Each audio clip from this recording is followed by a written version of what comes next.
Hello friends, स्वागत है आप सभी का अपने यूट्यूब चैनल HKRN अपडेट में।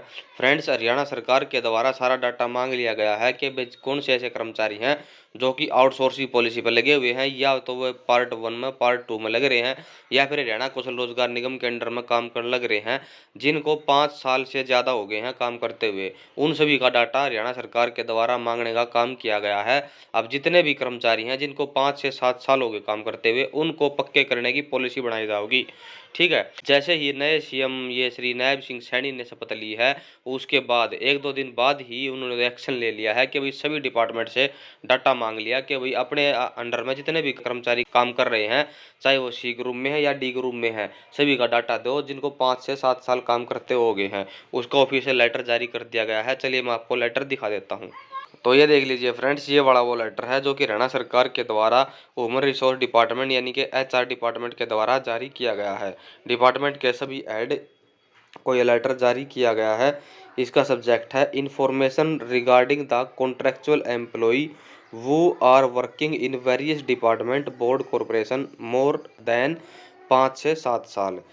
उन कॉन्ट्रैक्चुअल कर्मचारियों का डाटा दें जो आपके डिपार्टमेंट या बोर्ड या कॉरपोरेशन के अंदर 5 से 7 साल से ज़्यादा काम कर रहे हैं। जिनको काम करते हुए 5 साल से ज़्यादा हो गए हैं, उनका डाटा मांगने का काम किया गया है। किस प्रकार से डाटा देना है कि आउटसोर्सिंग पॉलिसी पार्ट 1 के तहत कितने कर्मचारी लगे हुए हैं, बी के कितने हैं, सी के कितने और डी के कितने हैं। यहाँ पर इनको डाटा देना है कि भाई कितने कर्मचारी लगे हुए हैं।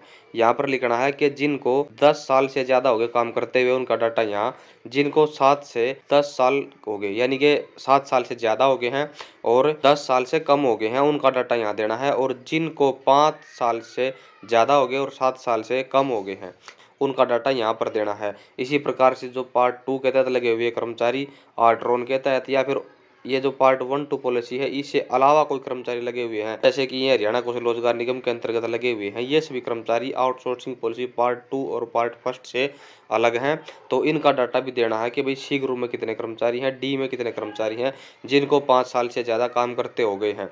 और ये डाटा देने का जो समय दिया गया है वो सिर्फ 1 वीक का दिया गया है। या देखो 1 वीक पॉजिटिवली, यानी कि 1 हफ्ते के अंदर अंदर सारा डाटा सरकार ने मांग लिया है कि भाई आपके डिपार्टमेंट के अंदर जितने भी कर्मचारी लगे हुए हैं कॉन्ट्रैक्चुअल बेस पे, उन सभी का डाटा दो। अब इनकी जो ये एक रेगुलर पॉलिसी है वो बनाई जाएगी, सभी कर्मचारियों को रेगुलर किया जाएगा। अब ये सरकार के ऊपर डिपेंड है कि 5 साल वालों को पक्का करती है या फिर 7 साल वालों को या फिर 10 साल वालों को। यानी कि ये बात तो जरूर है भाई कि कोई ना कोई पॉलिसी जरूर बनाई जाएगी, उसमें कुछ ना कुछ लिमिट जरूर धरी जाएगी कि भाई 5 साल या फिर 7 साल जिसने हो गए उसको रेगुलर किया जाए, और उसकी जॉब सिक्योरिटी है वो भी दी जाएगी आपको 58 साल तक या फिर 60 साल तक।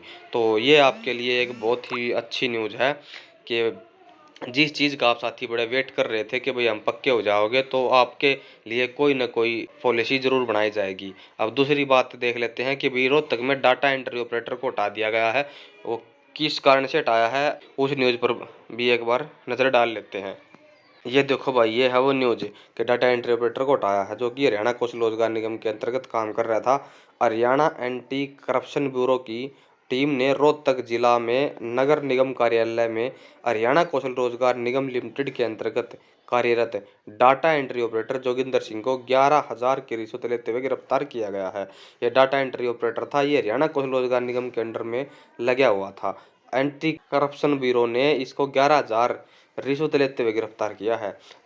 तो भाई इसे काम मत कराया करो आप भी कि भाई रिश्वत ले लो। कॉन्ट्रैक्ट की जॉब, वैसे भी कॉन्ट्रैक्ट की जॉब वो है, ऐसा नहीं है कि भाई आप कॉन्ट्रैक्ट की जॉब लग गया था आप भाई रिश्वत लेना चालू कर दो और ये कर दो, ऐसा कुछ नहीं है भाई। आरोपी के खिलाफ एंटी करप्शन ब्यूरो तक ने FIR दर्ज करते हुए कार्रवाई की गई। हरियाणा एंटी करप्शन ब्यूरो की टीम को सूचना मिली थी कि आरोपी जोगिंदर द्वारा शिकायतकर्ता से मकान का नो ऑब्जेक्शन सर्टिफिकेट देने के बदले में 22,000 की रिश्वत की मांग की गई थी, जिसमें 11,000 रुपये की रिश्वत लेते हुए आरोपी को रंगे हाथों गिरफ्तार किया गया था।